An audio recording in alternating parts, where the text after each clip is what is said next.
Hello, everyone, and welcome to this week's What's Up Wednesday, where we are going live with you on Facebook and LinkedIn every Wednesday at 12 p.m. Eastern Time throughout the summer to talk about our upcoming 21st Annual International Human Trafficking and Social Justice Conference, hosted virtually on September 18th through the 20th.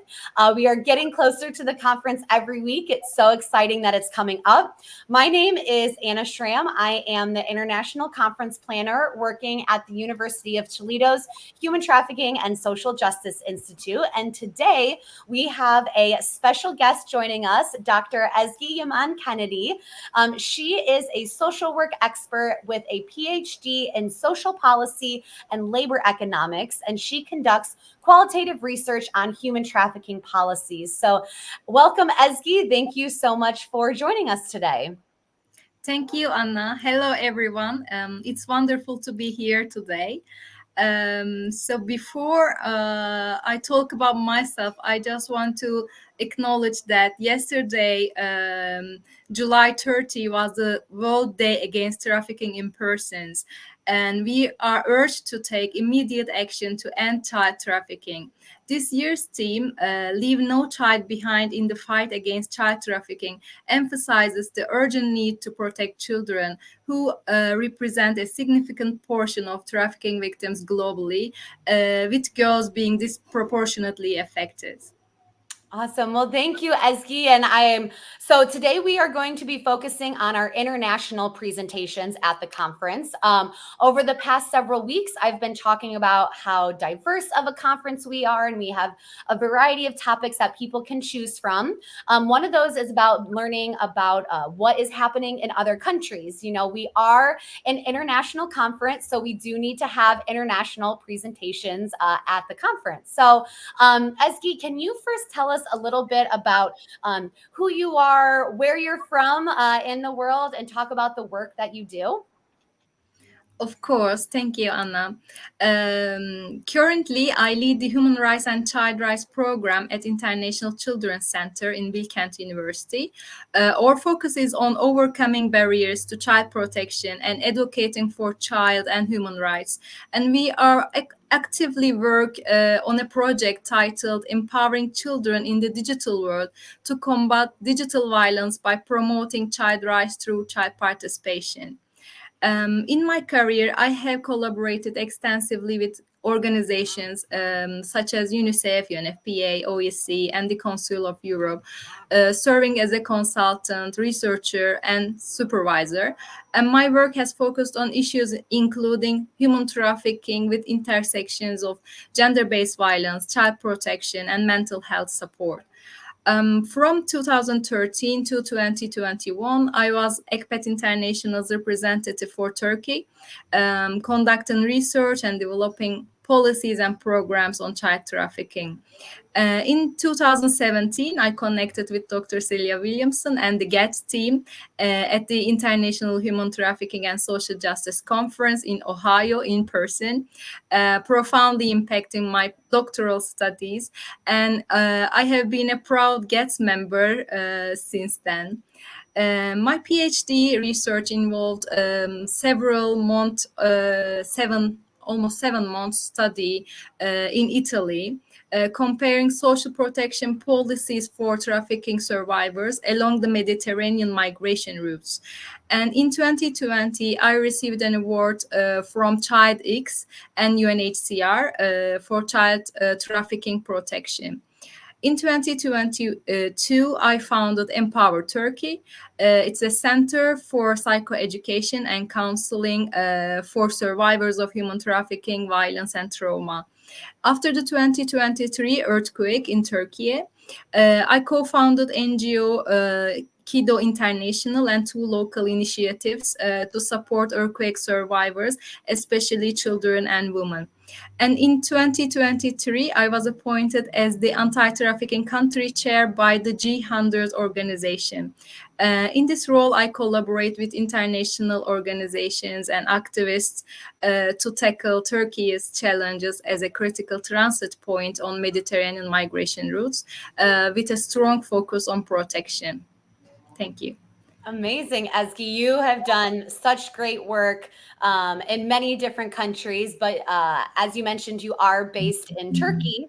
And one of the things that I love about this conference, especially since going virtual, is that we've been able to connect with so many people around the world. The fact that I'm even on a call with you right now and you're halfway across the world. It's 7 p.m. where you are. So thank you for being here. But it's just so cool for all of these different countries to be able to come together at the same time on a conference. So, can you talk a little bit about the importance of having an international perspective, not only at a conference on human trafficking, but also a part of the overall conversation and solution in the anti-trafficking and social justice movement?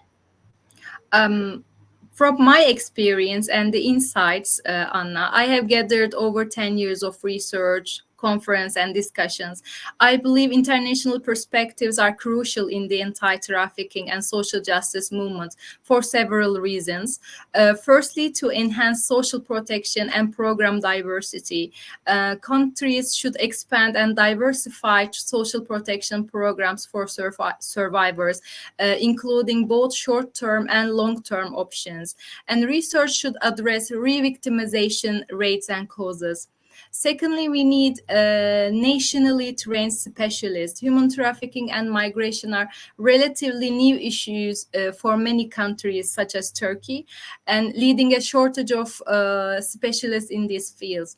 The third point is to develop multidisciplinary and multi-sectoral coordination.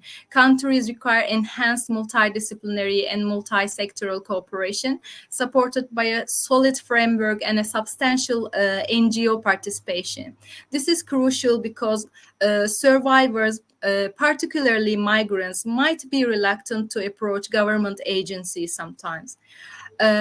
Fourth, we must focus on prevention efforts, especially preventing labor exploitation and child trafficking. Both are quite trending, unfortunately, right now. More resources should be directed towards addressing labor exploitation and child trafficking. And fifth, we need to increase efforts in demand and poverty reduction on also migration policy. Last but not least, we must address digital exploitation and sextortion.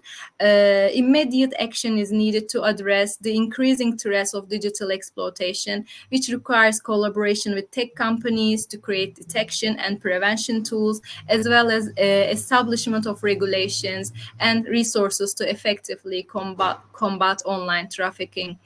In conclusion, international perspectives enrich the conversation by bringing diverse experiences and best practices, fostering global solidarity, and ensuring culturally sensitive and inclusive solutions. This comprehensive approach strengthens our ability to combat human trafficking and advance social justice effectively. Wow, you said that so well. I think all of those points are extremely important. And I'm glad that we have someone like you who continues to come to our conference to talk about these international issues, who is a part of GATS. You had mentioned GATS before, and for those who might not know what GATS is, it's an acronym that stands for the Global Association of Human Trafficking Scholars. So we work with a lot of other international researchers across the world who are doing this work. So thank you for continuing to push these conversations in the international space.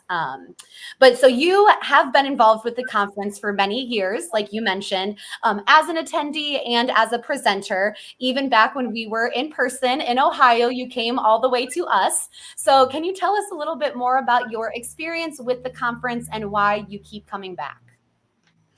Yeah, of course, Anna. I guess it's my seventh time this year attending to the conference. And since I first attended in 2017, the conference has provided me with invaluable knowledge and exposure to experts from all around the world. The diverse perspectives on human trafficking and innovative solutions presented have been incredibly enriching. And human trafficking is a complex and evolving crime, with criminals continuously finding new methods to exploit individuals, unfortunately. And this highlights the need for ongoing international research and prevention strategies. The conference has also been instrumental in building a vast network of experts and scholars, such as GETS. It's an incredible opportunity to connect and collaborate with like-minded professionals, which I find truly amazing. And my initial connection with Dr. Celia Williamson and the GETS team and at the conference profoundly influenced my doctoral studies and continues to inspire my work. That's amazing. Well, we're glad that you do keep coming back and you are actually presenting at this year's conference again. Your presentation is titled Labor Exploitation in 3D Jobs, Child and Human Trafficking Along Migration Routes. I'm sure you're going to be talking about a lot of great information in that session, but can you give the listeners just a brief overview of what you're going to be talking on this year? Thank you, Anna. Of course. In this year's presentation, I'll focus on the grim realities of 3D jobs, the dirty, degrading, and dangerous work that many migrants face.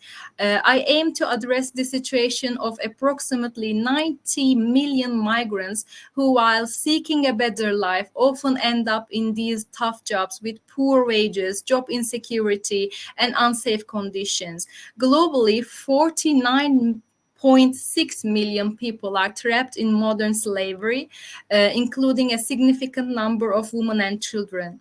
My study dives into how we can better protect these workers, especially along the Mediterranean migration route. By comparing my findings to the international standards, I'll try to provide recommendations to close gaps in current strategies against forced labor.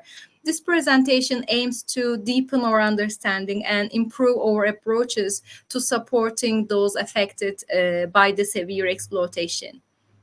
That is going to be an amazing session. So if you want to hear more from Ezgi and what she's going to be talking about with this study she conducted, make sure that you do register for our conference. You can go to our website, traffickingconference.com/register. So I do want to highlight a couple of the other international sessions that you can attend at this year's conference. Remember, you have over 100 breakout sessions to choose from this year. So what I'm going to be listing is just a couple, just a small sampling. Also, remember, all sessions are going to be recorded.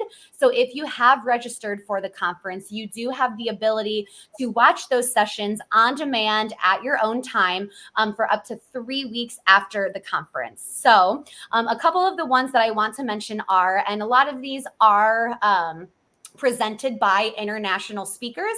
I'm going to do my best to pronounce their names correctly, but I apologize to those speakers if I am pronouncing their names incorrectly. But first, we have Vani Bardwaj will be presenting on India at the Crossroads, Nexus of Trafficking in Persons and Escalating Climate Change Related Disasters Across South Asia. Then Shamiso Masakover Magoko will be talking about an exploration of policy gaps in Zimbabwe on the reintegration needs of victims of trafficking.